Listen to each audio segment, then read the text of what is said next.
Hello, everyone. This is Cesar Ramirez, your MCPPD of ISEC in Sweden. So welcome to another webinar of Get the Gold.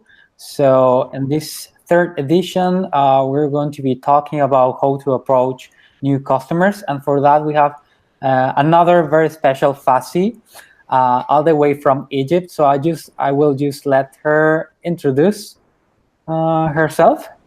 So. Hello everyone, it was really a pleasure to be participating with you in this webinar, and I really hope that the knowledge that you're going to get today will be useful for you and for you to get the goal that you're getting this series of sessions. So first I will start with introducing myself. My name is Gihad Ismail. I'm Egyptian. I'm 23 years old and I study clinical pharmacy in Cairo University. I was LCBP IGB in Cairo University, and currently I'm PD manager in ISEC in Egypt. I will be giving you today the session for you to understand the importance of approaching customers and the best technique to do so, to make sure that from this approach you can ensure getting a meeting. And the tricky part is that people do not look at this phase as the most important thing, and they think that they take it too easy and they don't prepare for it, while actually this is considered one of the most important phases of the whole sales process. And for me, I would say that opening a deal is as important as closing a deal, and that is for so many reasons. So the first approach, why is it so important? The thing is that the first impression, it always lasts. And when it is the first time for you to speak to any partner, whether it is a cold contact or a warm contact, whatever they think of you is going to last for a very long time, and it's very hard to reverse it. So you need to make the best of it. And also because you have a market research and you have a very limited number of leads, no matter how big your market research is, it is still a limited number, countable. So you need to ensure the best conversion as much as possible from the contact to get a visit. So if you start wasting leads because you're doing the first step of approaching the partners or the prospect in not a very professional way or not in the best way possible, then you're wasting your leads. And then by the time you find that you've contacted all the list that you have got, you have not converted any of them, or at least very few of them, into successful business. So what's the key to have a successful first approach? You need to understand this. There's the 5 P's, which is proper, planning, prevent, support, and performance. So the main idea is that you need to plan very properly for this first approach, and then you can expect results. So the question is, how can you prepare for the first approach? Well, some people are very pro to planning everything, and then other people are more into improvising.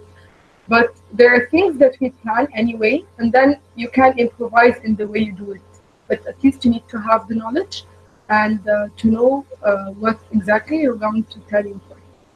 So here are the 3 questions that we ask ourselves before we approach the person. First question is that this contact or this prospect, who is he? Like who is their identity? What do they present? What is their industry? What do they do? And what are their problems? Why do we ask this question? Because it leads us to the next question, which is what? And what exactly are you going to sell them? And why is the product that is going to be relevant? We ask these questions because if you don't have these answers, then you'll have nothing to tell them and you will not convince them in the first approach to get them. And the last question is why? Why would this person want to meet you? You need to focus on hitting the key. You already researched, you know the problems that they might have, and how your product is going to solve the problem. If they understood your product, then, and if they at least not understood your product fully, but if they are convinced that you would have a product that would solve any of their problems and could be relevant to them, then most probably you're going to succeed in getting them. When we approach context, sometimes we have calls, and sometimes we have emails, and sometimes we have both. For me, I usually prefer having the first approach as a phone call, but you guys are free to do whatever makes you the most comfortable. So I'll talk about both channels and how you can approach the partner, whether it is a phone call or an email. If you want to have a very successful phone call, after preparing the questions that we have in the previous slide, you need to get a pen and paper, and then you need to write down all the key questions that you might want to ask in this phone call. And then you need to rehearse your opening line. So for example, if it's going to be, hi, is this blah blah person from company blah blah. This is my name, I'm from ISIC, and I'm calling because we want to have a partnership regarding before you call the person. And after you know what exactly will be relevant to them, like what are you offering them? Are you offering them GT or a conference or an event, or like I'm talking because any salesperson is listening to this, not only GT. This is important for everyone. So after you write down your key questions and rehearse your opening lines, you need to set your sales objective. So do you want this person to help you in what exactly? What is this partnership is going to be about? Because they will ask you these questions, and if you're not prepared with the answer, most probably they will not take you seriously and do not convert this phone call into a meeting. And then, some people perform better times than others, and if you're in your best mood when you go to the office the first thing in the morning, then start your phone call then, but make sure that it's a suitable time to call your prospect in your country. For example, people, they take a lot of time in their work to, like, they have breakfast and drink their coffee, and then I think they need 2 hours until they'll be capable of receiving a phone call. So for me, I will never make a phone call before 11 or 12. I know it's late in other countries, especially European countries, but that's how it is in Egypt. And most probably, if I call before that, either the person will not listen to me properly, or they will not be interested, or they'll be grumpy. So I choose the peak of the people and not my peak. But if you prefer speaking better in very early in the morning when you first go to office, better than later afternoon or something like that, then do it in the time that's more suitable for you. And make sure that you're sitting in a place that is not interrupted. There's no disturbance from the outer environment, so that you can focus properly with the person you're speaking to, and that you can understand everything they're saying, and make sure that you don't miss any point from the conversation. When it comes to an email, it's a little bit tricky because people can very easily ignore your email. They can just skip it. They might even do it not on purpose. They might not even open the email. They might not read it. So that's the tricky part about the email, and that's why I don't prefer it much, because it might have lower conversion than phone call. However, if emails work better in your country, then definitely go for it. But for me, I would send an email asking for a phone call. Like, you can send an email not to schedule a visit, but to ask them, hey, I got your email, we're ISIC, and we're interested in a partnership with you, and we'd love to call you whenever it's possible. So please tell me when would that be possible, and when exactly, and send me an email. That should be the main context of the email.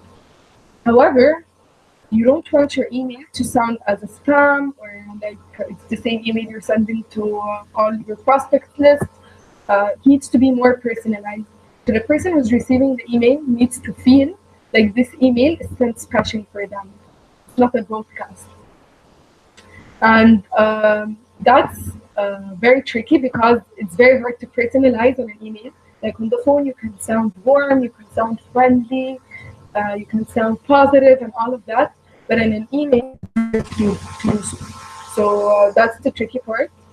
And what I recommend is that, for example, if you've got this person as a reference, or like you would refer to that person from an alumnus or a friend or from another, you can mention that in an email so it can personalize the email a little bit more. You can tell them, for example, hi, it's me, Giyad. I got your contact from this person. I know that you're an alumnus with ISEC. It's very nice to have our people working everywhere, and then you can make the email sound more personalized and, as I told you, less like spam. And another trick that works most of the time is that when you add a testimonial, people don't want to feel that they're being sold something or that we're tricked to buy something, and they want to think other people tried that and it worked. So if you, for example, have got, or for example, are inviting them to sponsor a certain event or to host some interns, mention that in the email that you have had, we want you to come like blah blah who has hosted, for example, international interns in your entity and was very successful. You want to do that with more Swedish companies, and you can talk about other experiences of other entities who have partnered with ISEC before, and that would make them feel more safe to start dealing with you or talking to you and proceed with the partnership. The most important thing about the email is that you don't want it to make it very tall or very long, because you don't want them to lose focus and miss the main thing. The main point of the email is to get their contact. The main aim of the email is to set a meeting, and to want to do it through email, then make it also clear. You don't want the person to get lost and then you explain everything about ISEC, you explain everything about the partnership, and then they feel lost, like, okay, now what do you want me to do? Make it easier for them to reply to your email. It's a simple question. Please, I need your contact and when I should call you. So they can reply, okay, this is my phone number and call me at 2 p.m. tomorrow. So it's easy for them to identify the question and they can answer it directly. Now we get into the most important part. We have prepared for the phone call. Now you know everything about the company. You have done your research. You know what they're looking for and how exactly ISEC can help them in achieving their problem or in solving their problem, achieve what they're aiming for. So the part comes where you actually have to do the phone call. You're ready. You're in your best form, and you're having an environment that would help you to do a phone call. Now fucking do it. Do the phone call. You have to do the call in order to get the meeting. A lot of people, they're a bit self-conscious. They're very hesitant before they do a phone call. I know it's not the best part of the sales process, but you have to do it anyway. I know sometimes rude people might answer. Actually, you might not even reach the person because they're very long. If you like to reach him, you need to ask the secretariat first and wait for him to call you back and things like that. But you have to do the call anyway. So as you see, the unicorn in the side where the magic happens is in the call. So remember that this is important for you to reach the objective. We have one objective that we want a appointment. We want a meeting. So if you get a meeting from the phone call, then it's successful. If you did not get a meeting, but they're still interested, then it might be successful, but it might take longer time. You just have to be patient throughout the process. Now, we get into the call. When you call the person, make sure that you already know all the things that you want to say. As we said before, you have to be fully prepared. So the first thing, you need to introduce yourself and your entity. So I'm Gihit from ISIC, and then make sure that you mention their name and their company. So once they say hello or something, say, is that Stephen from PNG? And then if they say yes, then you can proceed. Maybe this is not Stephen, and maybe Stephen went to another company, he's not in PNG anymore. Maybe you're working 6 years old. So you need to make sure of this person information before you proceed with explaining and talking about what you're offering, because it wouldn't be very nice. I fall into that trap in the beginning of my experience, and I'm telling you, it's not nice. So you start, you make sure that you mention their name and their company so that you're not speaking to the wrong person. And ask them if they know ISIC. Some people will tell you yes, even though they know nothing about ISIC. They might just heard about it before, or think it's a Trump agency or something like that. So if they tell you yes, we know ISIC, then you could ask, so what do you know about ISIC? They'll tell you what. Maybe they know everything. Maybe they're ISIC alumni, so they don't need any explanation. And maybe they don't know anything. So if they know everything, or they've been in ISIC before, they have dealt with ISIC as part of before, maybe you don't need to explain everything, but you just need to explain the purpose of the phone call. And they know ISIC, but they have some wrong information. Try to clear out the wrong information, but in a decent way.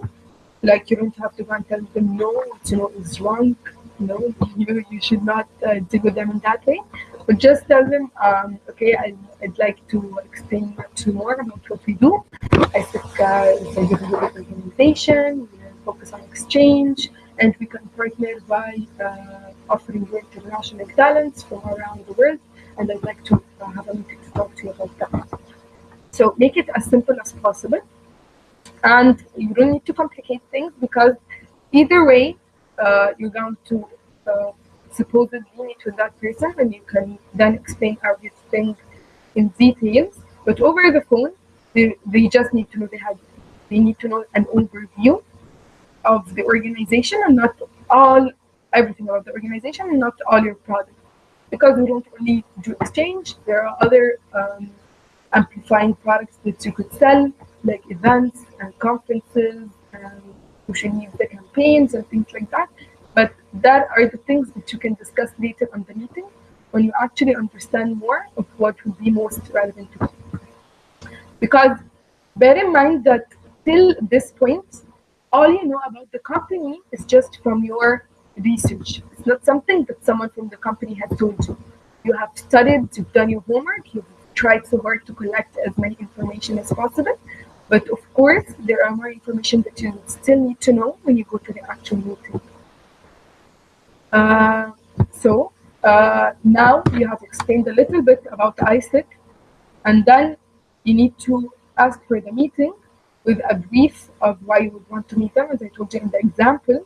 So you will not give too much information, but you will just tell them, I'm calling from ISIC. ISIC, we are a global organization. We're present in more than 128 countries, and we do exchange.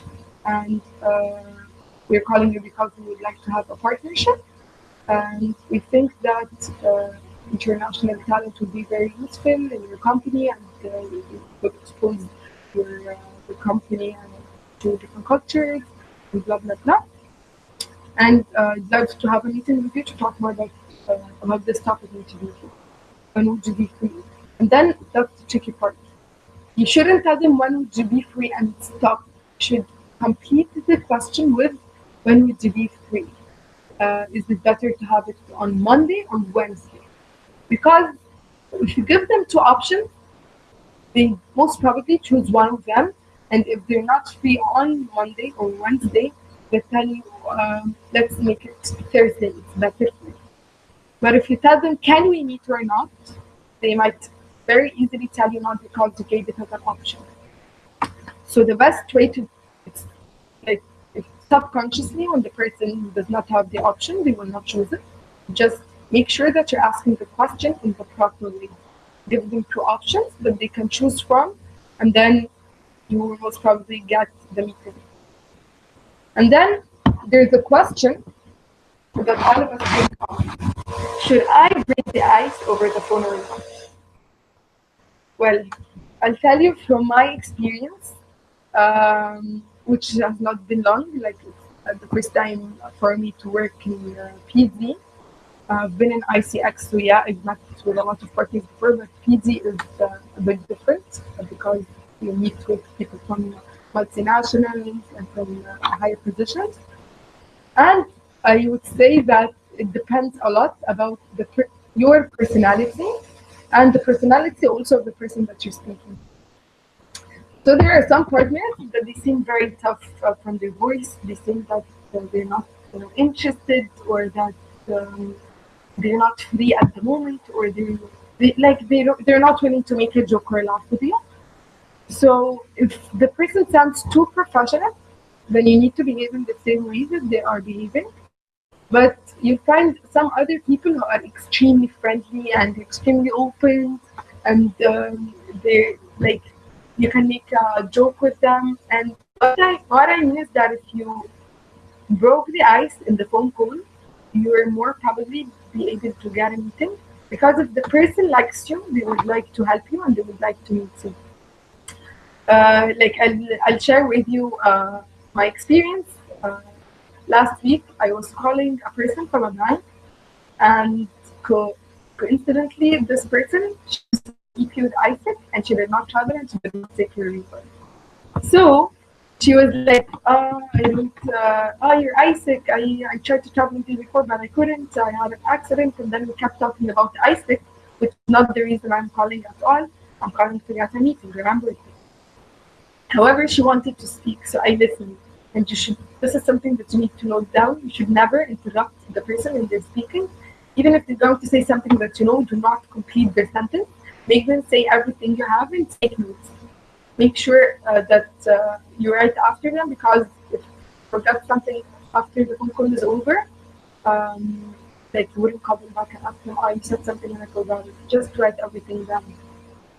So this person that I'm talking about, she kept talking about Isaac and her experience when she was in the university, and that she was very angry. And we kept talking and talking, and like she was talking to me as a friend now, because I was listening to her. And then I was telling her about when I was also at EP and how much I wanted to travel. And then it turned into a very friendly talk. And this person who was one day attractive for Isaac, she ended the call telling me, I really, really want to help you. I'm actually not the person in the department that you're looking for, but I'll get you the contact and I will send it to you, and I'll make sure that I support you in everything that you need. Remember that in the beginning of the phone call, this person was the person who did not like Isaac. But a little bit of breaking the ice in the phone call, it doesn't hurt anyone, unless that person might be offended or they're a bit older than we are, even though some older people have a very good sense of humor, even that is an hour. But make sure that you do not offend the person that you're talking. If they're too professional, then just keep the same vibe of professionalism. But if they seem friendly to you, then try to be a bit like funnier, chill in the phone call and talk to them as genuinely as you can. Be very honest with them. They will appreciate your honesty. And like some people, like they don't understand what the partnership is, and then they ask me, actually, do you need money to do this partnership? And then I make a joke about it, and then I tell them, yes, of course, we need funds from the organization. We're young and we're students and blah blah blah. And then when we talk about it, then it's something that not everyone would like to say in a phone call, but if you put it in a way that is not too serious, like sugarcoat it around joking and so on, people would accept it better, in a better way. So that was my advice about breaking ice. I think it really works with people. Like they want to help you more, even if it's not in their hands. If they like you as a person, and most people, they like funny people, so try to bring the ice a little bit over the phone, and then you're most probably going to get your. Now it's time for Q&As. If you have any questions, comment.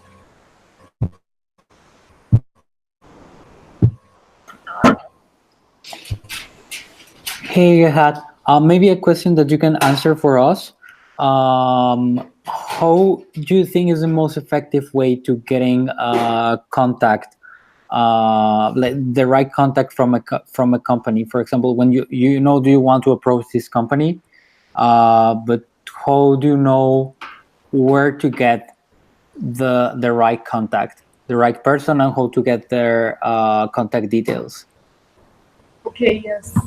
So actually getting the contact itself is one of the hardest parts of the sales process, because you don't know where to search and you don't know where to find it. What works with me the most is I get a lot of help from other people, and not in ISIC, outside of ISIC, but also work in the sales field. So they have already their market research, and sometimes they help me with giving me some context of what they have. So that's one source, finding someone from the same field.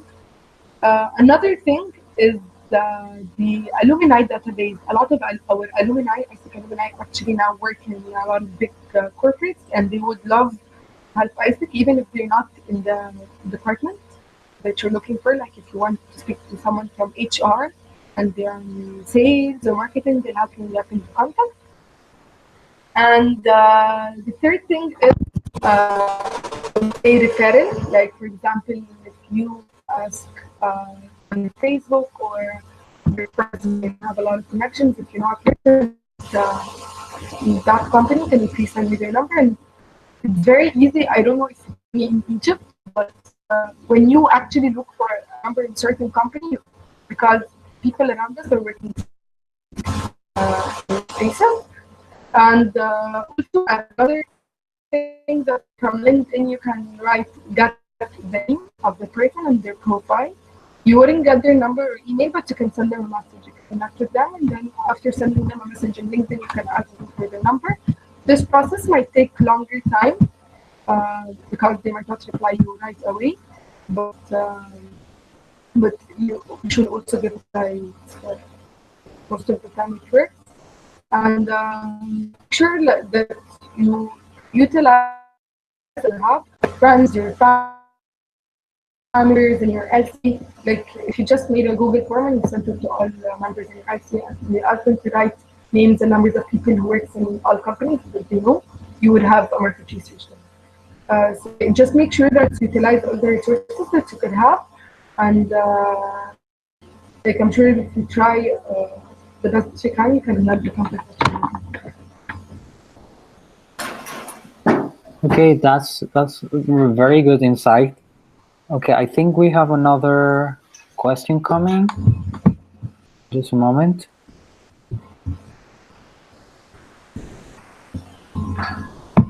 Well, in the meantime, which are your best icebreakers? The icebreakers I tell you about my experience more, because like that's the only thing that I can get back to. So for example, one of the things that has been happening to me a lot is that you call a partner once and then they tell you, okay, we're not free now, can you call us later? That's a tip that I forgot to talk to you about. If they can you call me later, just don't tell them yes and hang up. Tell them, of course I can call you later, but please tell me when. And then you get an appointment for another phone call, so they need to commit to it. And then you don't feel like you're too pushy or too noisy that you're calling this person over and over again, because you actually got this invitation from the person that you have called. So that, okay, call me tomorrow at 5, so you call them at the same time. What has been happening to me that, for example, I've been calling a prospect for a whole week, every day, after they told me yes, call me. I called them and they never answered, and then when like the week after, they called me back, and then they were that birthday I was apologizing, and I wasn't free, and then we made a joke about that. It's like, okay, I know I was so pushy. I called you every day. It's like my daily routine. Call you, and then I made fun of myself so that we can break the ice and don't make it awkward to both of us. And this person, they were very friendly with me after that, and like we talk to each other like we've known each other for so long, even though until today I have not met this person, but it's not as hard to talk to them anymore. I don't feel self-conscious or afraid, or when you've been pushing too hard in sales, and then you feel like, no, I don't want to be that pushy.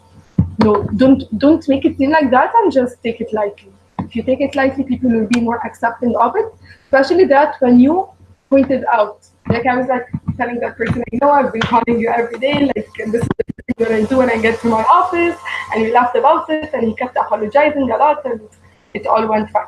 Another thing way that you can use to break ice over the phone is that, for example, you can, if that person has been in ISIC before or have heard about ISIC, you can ask, or like a lot of times Egypt when I call a cold conf, sometimes they turn out to be ISIC alumni. And then we keep talking, which year, which function, do you know that person? This is the same function that I used to work on. And then we have a common interest now, which is ISIC, and then we talk about it. If that person has not been in ISIC, then you can talk generally about, you can ask them, well, have you been in student activity before? Then you probably know what we're doing in ISIC, and fundraising is the most difficult part, and I really hope you can help me with that. And then you can also find a common interest, because, of course, like most of the people have been in student activities when they were in university, so that will be a common topic that they can relate to. And they would say, yeah, I know the struggle, I've been there, good luck, and then they'll be actually more supportive because they've put themselves in your shoes. They remember the old days when they used to be the person who was running after companies, and now they are the companies. So they'd be more helpful, and they want to support more, even though they're not even ISIC alumni. I hope this helps. Great. Yeah. We have another question from one of our VPs. So he says, hey, thank you for your beautiful presentation. As you said, first impression is the most important one. At times, this becomes the biggest hurdle to cross over. How do you suggest we get over this first step? Can you repeat the question again? Well, basically, it's about they say that the first impression is the one that counts. So, how do you make sure? What do you do in order to cause a good impression? The one trap that I don't want to fall in is that if you're not prepared. So, for example, if you want to leave a good impression, you need to be very well aware of your product, of ISIC, of what you can offer this person. You need to know to make sure that they understand that you have done your research, that you're not just calling to waste their time. Because if they get to feel that you don't know what you're doing, they will not take you seriously, and they will be very disappointed. But for example, if from the call, you show that I know that you are offer IT solutions and to make softwares for companies, and I believe that we can find you interns from countries. So if they get the hint that you have done your homework, did your research, then that's the person to leave first. A good impression on you. Other than the knowledge that you have and the preparation, is the way that you speak to this person. Like, make sure that you're nice, you're likable, you're liked on the call. Like, it's not nice, for example, if you're talking in a way like that's not. I would not say professional, because I'm not too professional myself. I prefer the friendly approach more. But just also don't go extreme, like don't go too rude or too flexible. Just make it a little bit, because just telling your shoes, I'm sure phone calls from, you don't want to be one of those people. You want to be different. So try to stand out in your phone call, leave an impression anyway. Uh, I, how to make it good is, it depends on your unique, like what's your strength, what's the best about you. Like when you do a phone call, what's the comment that you get the most from your teammates or your team leader? For example, I'm more of like improvising person. I'm more positive and light spirited, and my teammate is very professional. So both of us, like, we do a balance. Like he gets his calls very well because he's very professional and he's very polite, and I also do my calls very well because I'm very friendly, and people like to have a joke. Like they don't feel like they're having a hard time or they're annoyed by the call. They feel like, okay, it's very chill and it's nice, and it's not like you're a robot or you're reading a script or something like that. No, it's just very genuine and very natural and from the heart. Then people most probably would like the way you're speaking. Great. So perfect. Thank you very much. I think we don't have any further questions.